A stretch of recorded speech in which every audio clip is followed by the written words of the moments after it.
What up, what up, what up? It's your homeboy B. Watt, and you're now tuned in to another episode of Cancel B. Watt. And on today, I want to talk about WNBA superstar Brittney Griner.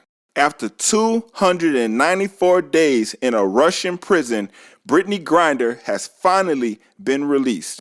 And most people been aware of this topic and been following this topic for quite some time. It was quite the media frenzy, but before we get into it, let's recap. Brittney Griner was arrested February 17, 2022 in a Russian airport.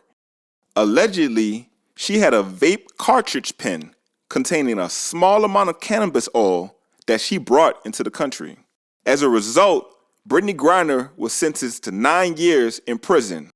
Although characters to the like of Joe Biden, LeBron James, and many other celebrities and influencers spoke out against the unwarranted arrest and the harsh punishment that Brittney Griner received, her Russian appeal was still denied on August 25th. She was immediately transported to a Russian penal colony and began to serve her prison sentence. Now, while there is a lot to unpack here, I actually want to start with the fact that Russia and the United States are not the same place. We do not share the same customs and beliefs. Therefore, things that are socially acceptable in the United States are not socially acceptable in Russia. For example, in the United States, in most situations, in most places, it's socially acceptable to smoke weed. In some states in the United States, it's even legally acceptable to smoke weed. But in Russia, they're not playing around with that. Russia has much harsher drug laws than the United States, even though I'm sure there's still a lot of Russians who choose to partake socially. So therefore, in the United States, you may get away with a vape pen. Some people might let you slide with that, but in Russia, that's not happening. I'm gonna give you another example. In the United States, we're much more liberal here. We have evolved to the point where your sexual orientation and how you choose to self-identify has much less social stigma surrounding it, and there are many more laws which have been put in place to protect people's personal rights. But once again, in Russia, they're not playing that. In Russia, there's a narrative that people who choose to self-identify in other ways are receiving much harsher legal punishments than those who choose to self-identify in more traditional ways. How we perceive Brittney Griner in the United States and how we accept her in the United States, she can't expect that same acceptance and understanding in a country like Russia. Russia seems to be much more prejudiced against people who are members of the rainbow alphabet community. And let's be honest for a moment. It even took us in the United States a moment to process Brittney Griner. I'm gonna speak for myself. When I first saw her, I ain't know. I wasn't sure. She is 6'9". And the other day, I watched a video of her being released from Russian custody and being handed over to U.S. authorities. And to keep it 100, I'm still not sure. Your mood? Happy. Well, Do you know where I'm heading to? No. No? no. Вы летите домой. You fly back home To the US. to the US. Да, конечно. Так что все будет нормально. Everything will be fine. I mean, I tried to do some research. I Googled whether the WNBA genetically tested Brittney Griner. There was a rumor that Russian courts wanted to genetically test Brittney Griner to decide whether it was more appropriate for her to be in a male prison versus a female prison. But when I watched that video of her in the airplane and I listened to her voice, I mean, her voice is very deep. And I know she'd been in Russian prison for a couple of months and ain't had access to her medications and her vitamins. But to me, it looked like that girl is relapsing back into a man. It's my personal opinion that this whole situation with Russia and Brittney Griner was more about her sexual orientation than it was about a cartridge of marijuana.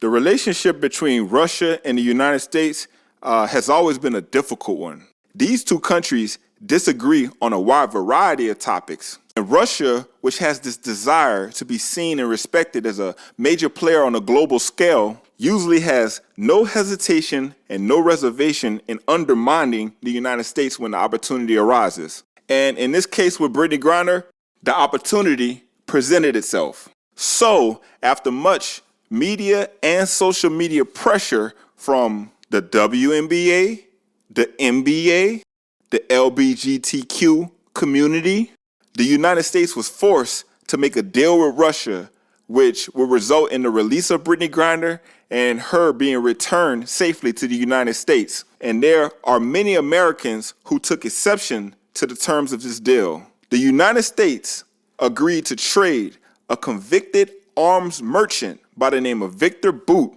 for the release and return of WNBA superstar Brittney Griner. Now, I do believe that Brittney Griner was unfairly arrested, was unjustly charged and sentenced in Russia. And I don't believe that this would have happened to any of the NBA superstars. Nah, I can't see this happening to AD, KD, Damian Lillard, none of them boys.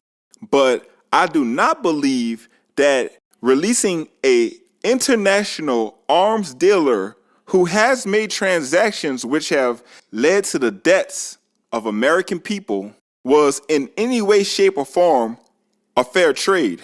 So while I'm very, very happy that Brittney Griner has been returned to the United States and she's safe, I still understand and am concerned that our national security may have been compromised in the process. Victor Bout has been described as one of the world's most prolific arms dealers. He is notorious amongst American intelligence officials. Listen, this man is a big dog.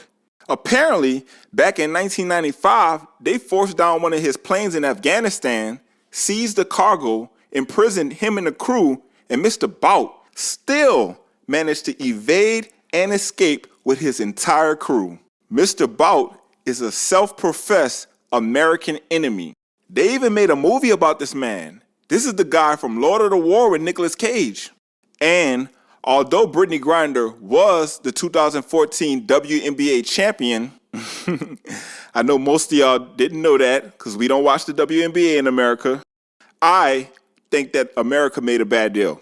There was immediate outcry from our military community because although this is outside of the consciousness of the media matrix, there are in fact other American people who are being unjustly detained in Russia as well right now. For example, Paul Whelan, a former United States Marine who's currently serving a 16-year prison sentence. He was accused by Russia of being a spy for the United States.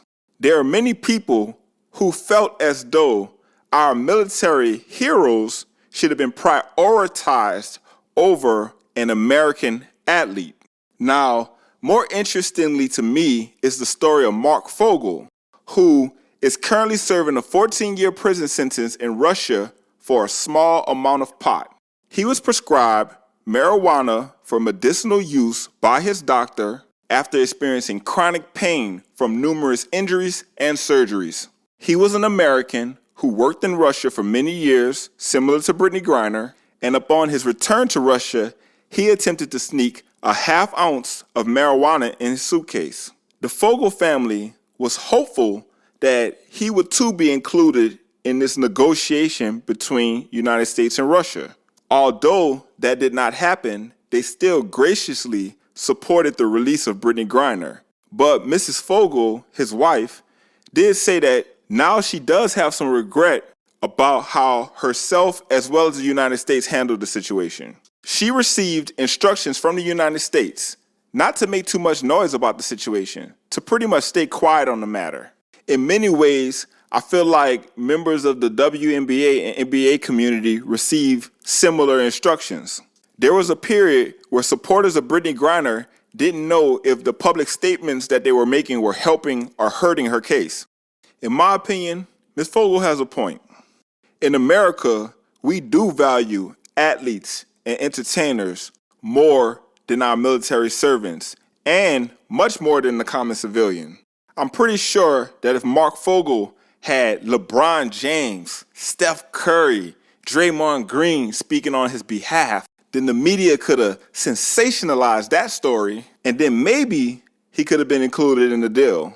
While Mrs. Fogel feels like she is barely getting a call back from the government, Brittney Griner's wife has received multiple calls from the Joe Biden administration. She's been invited to the White House multiple times to receive correspondence and updates about Brittney Griner's situation. So, why are we like that?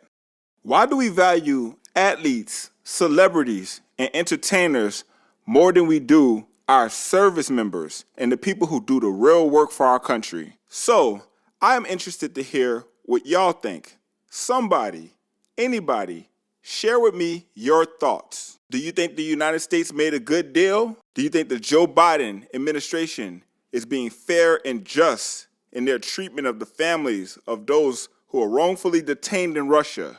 Do you secretly have feelings about Brittney Griner and you really didn't care anyways? Listen, like, subscribe, and tune in once again to another episode of Cancel Be Watt.